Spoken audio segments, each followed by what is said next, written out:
औज़ुबिल्लाहिमिनश्शैतानिर्रजीम बिस्मिल्लाहिर्रहमानिर्रहीम। Dear students, अस्सलाम वालेकुम।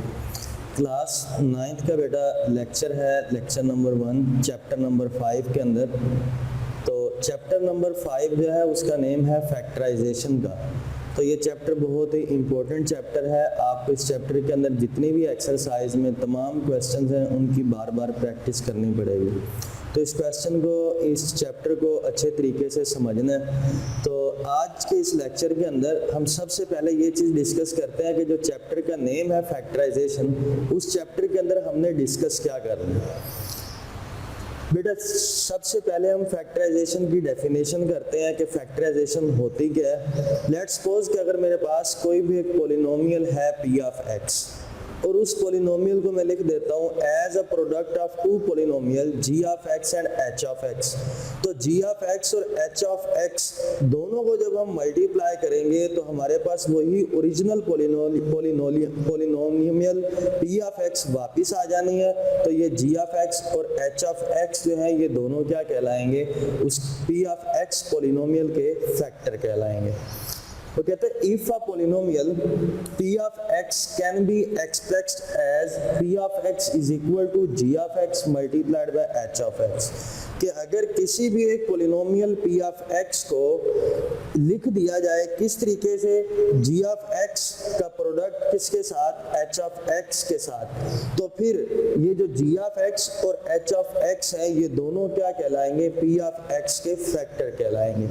Then each of the polynomial g of x and h of x is called a factor of p of x। तो ये simple polynomial के अंदर उसने हमें बताया है कि अगर एक पोलिनोमियल है और उस पोलिनोमियल को हम as a product of two polynomial लिख लें तो वो जो दोनों पोलिनोमियल होंगी वो उस ओरिजिनल पोलिनोमियल की क्या कहलाएंगी, फैक्टर कहलाएंगी। तो ये सिंपल सी डेफिनेशन है फैक्टराइजेशन की।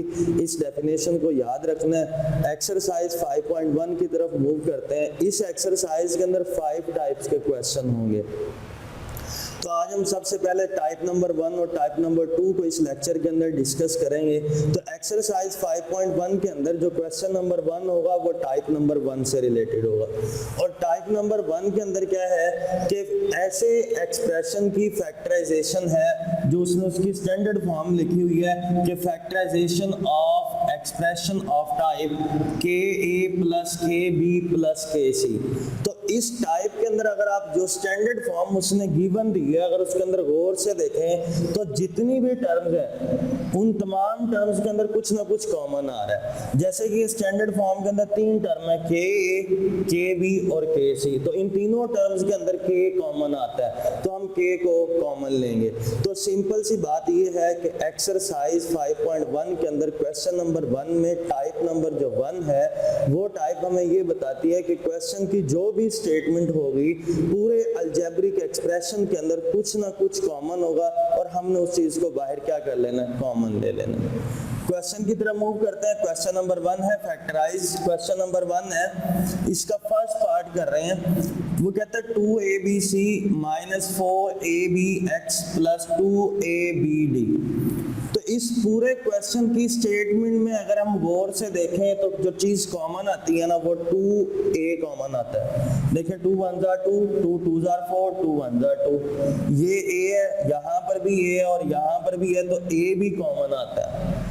इसी तरीके से अगर हम यहाँ से इस क्वेश्चन को करने के बाद 2a को जब हमने कॉमन ले लिया तो ये था 2abc, तो हमने 2abc को हम लिख सकते हैं ना, 2a बाहर कॉमन आया तो bc रह गया, माइनस 2 2 4, a बाहर कॉमन तो ये क्या बन गया bx, प्लस 2 बाहर कॉमन, a भी बाहर कॉमन तो अंदर क्या रह जाएगा, bd।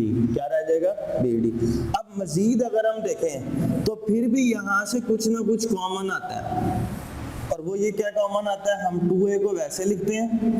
इन तीनों टर्म में से फिर अगर आप दोबारा देखें तो b कॉमन आता है तो अंदर क्या रहेगा, c माइनस 2bx है, 2 भी बाहर कॉमन है हमारे पास, ये 2bx था ना, ये 2 तो हमने ये सेम वैसे वही लिखा है तो b यहाँ से बाहर कॉमन आकर अंदर क्या रह जाएगा, x, ये b हमने बाहर कॉमन ले लिया तो अंदर क्या रह जाएगा, d।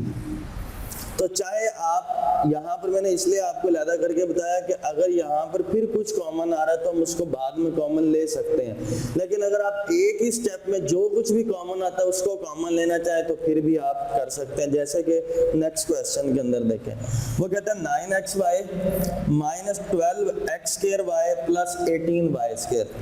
तो देखिए 3 3s are 9, 3 4s are 12 और 3 6s are 18, तो 3 कॉमन आ गया। यहाँ पर x है, यहाँ पर x² है, यहाँ पर x नहीं है, तो मतलब x कॉमन नहीं ले सकते हम। ये y है, ये y है और ये y का स्क्वायर है, तो सबसे जो कम पावर वहां पर एग्जिस्ट कर रही है y की, वो y की पावर 1 एग्जिस्ट कर रही है, तो y को कॉमन लेंगे। तो 3y बाहर कॉमन आया, ये 9xy था तो 3 3s are 9, y बाहर कॉमन तो अंदर क्या रह गया x, माइनस को सेम एज इट वैसे लिखा, 12 है तो 3 4s are 12, x² same as it वैसे, क्योंकि x वाली कोई टर्म भी बाहर कॉमन नहीं है।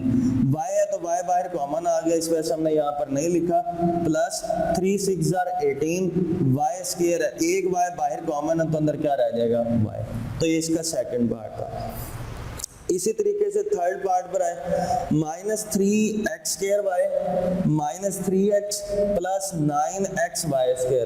तो इस क्वेश्चन के अंदर पूरे टर्म में देखें क्या कुछ कॉमन आता है, 3 1s are 3, 3 1s are 3, 3 3s are 9। तो पहली बात कि 3 कॉमन आ गया, x², ये x है और ये भी x है, तो x की सबसे जो मिनिमम पावर आ रही है वो 1 आ रही है, तो इसका मतलब सिर्फ x ही बाहर कॉमन आएगा।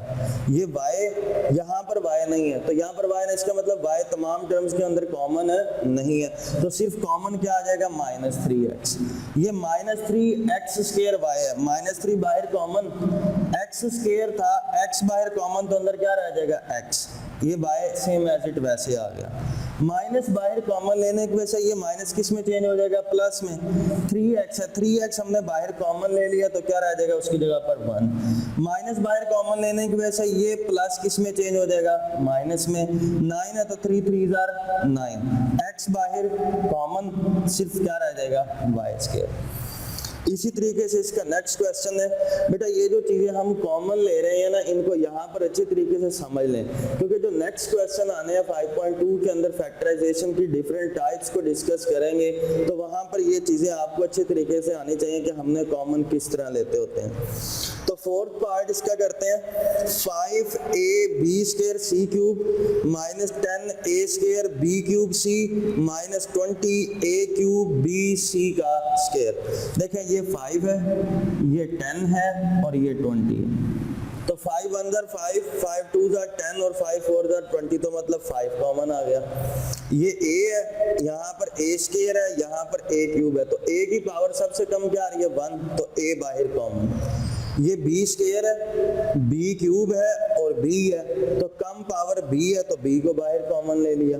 c³ c और c का स्क्वायर, तो सबसे कम पावर c की 1 है तो c भी बाहर हमने क्या ले लिया कॉमन। तो 5abc बाहर कॉमन आया। अब देखिए 5 बाहर कॉमन है, a भी बाहर कॉमन है, b² था, b बाहर कॉमन तो अंदर क्या रह गया b, c³ है, c बाहर कॉमन तो अंदर c का स्क्वायर, माइनस सेम एज इट वैसे। 5 2s are 10, a² है, a बाहर कॉमन तो अंदर क्या रह जाएगा a, b³ है, b बाहर कॉमन तो अंदर क्या रह जाएगा b², c है वो हमने पहले ही बाहर क्या ले लिया common, minus same as it वैसे। 5 4s are 20, a³ है, a बाहर कॉमन आ गया तो क्या रह जाएगा a², b हमने बाहर कॉमन ले लिया तो नहीं लिखेंगे, c² c हमने बाहर कॉमन ले लिया तो अंदर क्या रह जाएगा c, तो ये इसका आंसर होगा। इसका बेटा जो फिफ्थ पार्ट है ना, उस क्वेश्चन को देखें, 3x³ into x minus 3y minus 7x² into x minus 3y। अब ये टर्म एक अलग टर्म है और ये वाली जो टर्म है वो एक अलग टर्म है।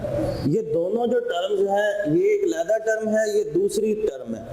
इन दोनों टर्म में से यहाँ पर भी x minus 3y है और यहाँ पर भी x minus 3y है, तो हमने दोनों टर्म में से x minus 3y को कॉमन लिया तो ये क्या रह जाएगा 3x³ minus 7x² y²। ये x minus 3y तो पहले ही हमने बाहर ले लिया। अब नेक्स्ट स्टेप के अंदर देखें कि ये जो यहाँ पर 3x³ y minus 7x² y² लिखा हुआ है, इसमें और इसमें क्या कॉमन है? देखिए 3 के टेबल में 7 तो आता नहीं, तो इसमें से ये कॉमन नहीं ले सकते हम। x³ है, यहाँ पर x² है तो x² बाहर कॉमन आ जाएगा। ये y है, ये y का स्क्वायर है तो y बाहर कॉमन आ जाएगा। तो x² y को जब बाहर कॉमन लिया तो 3 सेम एज इट वैसे लिखा, x³ था, x² बाहर कॉमन तो अंदर क्या लिखेंगे x, y था वो हमने बाहर कॉमन ले लिया, माइनस 7 सेम एज इट वैसे लिखा, x² है वो हम यहाँ पर बाहर कॉमन ले चुके हैं तो यहाँ पर हम नहीं लिखेंगे, y² है, y हमने बाहर कॉमन लिया तो अंदर क्या रह जाएगा y, तो 7y बन जाएगा। अब हम इसको रीअरेंज करके लिख देते हैं कि x² y को पहले लिख दिया x minus 3y into 3x minus 7y। तो ये टाइप नंबर 1 से रिलेटेड क्वेश्चन थे। इसके 6 पार्ट है, 5 पार्ट मैंने करवा दिए हैं, लास्ट पार्ट आपने खुद करना है, वो सेम इस क्वेश्चन नंबर 1 के 5th पार्ट की तरह ही है। टाइप नंबर 2 को डिस्कस करते हैं। वो कहते हैं factorisation of expression of the type. अब वो टाइप नंबर 1 थी, ये टाइप नंबर 2 है। क्या उसकी जो स्टैंडर्ड फॉर्म लिखे, क्या लिखे, AC plus BD plus BC plus BD। अब यहाँ पर अगर हम देखें तो ये जो पहली दो टर्म है AC प्लस AD, इनमें से A कॉमन आता है। थर्ड और fourth term BC plus BD में से B कॉमन आता है। तो इसका मतलब इस टाइप के अंदर जो पहली दो टर्म होंगी उनमें कुछ ना कुछ कॉमन होगा और थर्ड और फोर्थ टर्म में भी कुछ ना कुछ कॉमन होगा। अब क्वेश्चन करते हैं इसका first part, 5ax minus 3ay minus 5bx plus 3by। अब ये जो पहली दो टर्म है, इन दोनों टर्म को देखें, ये है 5ax माइनस 3ay, दोनों के अंदर a कॉमन आता है, a को कॉमन लिया तो अंदर क्या रह गया 5x माइनस 3y, माइनस था सेम एज इट वैसे लगाया। ये टर्म है 5bx और 3by, तो दोनों के अंदर b कॉमन आता है, b कॉमन लिया तो अंदर क्या रह गया 5x माइनस 3y। अब ये चीज कॉमन हम कैसे लेते हैं, वो क्वेश्चन नंबर 1 में मैंने हर स्टेप में बार बार रिपीट किया। अब इस स्टेप के अंदर देखें, इसमें फिर दोनों चीजों में कुछ ना कुछ कॉमन है, ये 5x माइनस 3y और ये 5x माइनस 3y। तो हम फिर दोबारा 5x माइनस 3y को बाहर कॉमन ले लेते हैं। जब 5x माइनस 3y बाहर कॉमन ले लेंगे क्या रह जाएगा a, minus same as it वैसे लगाया, 5x माइनस 3y बाहर कॉमन आ गया तो अंदर क्या रह गया b। क्लियर हो गई बात। उसके बाद नेक्स्ट क्वेश्चन इसका सेकंड पार्ट करते हैं, 3xy plus 2y minus 12x minus 8। तो पहली जो दो टर्म है उनमें देखें क्या कॉमन आता है, इन दोनों में से y कॉमन आता है। जब y को बाहर कॉमन लेंगे तो अंदर क्या रहेगा 3x प्लस 2, माइनस है सेम एज इट वैसे लगाया। इन दोनों टर्म में 12x माइनस 8 में से देखिए क्या कॉमन आता है 4 को कॉमन लिया तो 12x है तो क्या बन जाएगा 4 3 12, x सेम एज इट वैसे ही। माइनस की बाहर कॉमन लेने की वजह से ये वाला माइनस किस में चेंज हो गया, यहाँ पर प्लस में। ये 8 है तो 4 2 8। अब इस स्टेप में देखें सेम प्रीवियस क्वेश्चन की तरह, दोनों में कॉमन क्या आता है 3x प्लस 2। तो हमने 3x प्लस 2 को बाहर कॉमन ले लिया तो y इंटू 3x प्लस 2 था, 3x प्लस 2 बाहर कॉमन लेने के वजह अंदर क्या रह गया y, माइनस 3x प्लस 2 बाहर कॉमन लेने की वजह क्या रह गया 4। तो ये क्वेश्चन नंबर 2 का थर्ड पार्ट था। उसके बाद सेकंड पार्ट था बेटा, थर्ड पार्ट सेम ऐसे ही होना है, वो आप लोगों ने खुद सॉल्व कर लेना है। फोर्थ पार्ट में यहाँ पर डिस्कस कर रहा हूँ, यहाँ पर थोड़ी सी टेक्निक यूज होगी। क्वेश्चन की स्टेटमेंट है कि x square minus Y square into Z plus Y square minus Z square into X. तो सबसे पहली काम आपने यहाँ पर ये करना है कि इस क्वेश्चन को सिंपलीफाई करें। कैसे, मल्टीप्लिकेशन हो रही है तो इसको सिंपल मल्टीप्लाई करते हैं। एक्स स्क्वायर को जी से करेंगे एक्स स्क्वायर जी, माइनस वाई स्क्वायर को जी से करेंगे वाई स्क्वायर जी, प्लस वाई स्क्वायर को एक्स से करेंगे Y square x, minus Z square को एक्स से करेंगे तो जी स्क्वायर एक्स। अब इस स्टेप के अंदर हम जो टाइप नंबर 2 कर रहे हैं ना, वो ये कर रहे हैं कि पहली दो टर्म में भी कुछ ना कुछ कॉमन आएगा और थर्ड और फोर्थ टर्म में भी कुछ ना कुछ कॉमन आएगा। अब यहाँ पर आपने याद रखना है कि इसमें हमने ना थर्ड स्टेप के अंदर इस क्वेश्चन के थोड़ा रीअरेंजमेंट करनी पड़ेगी हमें। हम एक्स स्क्वायर जी को सेम एज इट वैसे ही लिखते हैं यहाँ पर, ये जो जी स्केयर एक्स है ना, ये वाला, इसको मैं यहाँ पर लिख रहा हूँ minus Z square X plus Y square X minus Y square Z. मतलब इन दोनों टर्म को हम आपस में रिप्लेस कर रहे हैं। माइनस वाई स्केयर जी की जगह पर मैं क्या लिख देता हूँ, माइनस जी स्केयर एक्स, और माइनस जी स्केयर एक्स की जगह पर क्या लिख देता हूँ, माइनस वाई स्केयर जी। ये चीज आपने याद रखनी है। अब इन दोनों टर्म में कुछ ना कुछ कॉमन आ रहा है, ये है एक्स स्केयर जी माइनस जी स्केयर एक्स, तो दोनों में से कॉमन आता है एक्स जी। एक्स जी को कॉमन लिया तो अंदर क्या रह गया, एक्स माइनस जी, प्लस है प्लस लगाया। इन दोनों टर्म में से Y square X minus Y square Z में से वाई स्केयर कॉमन आता है तो अंदर क्या रहा, एक्स माइनस जी।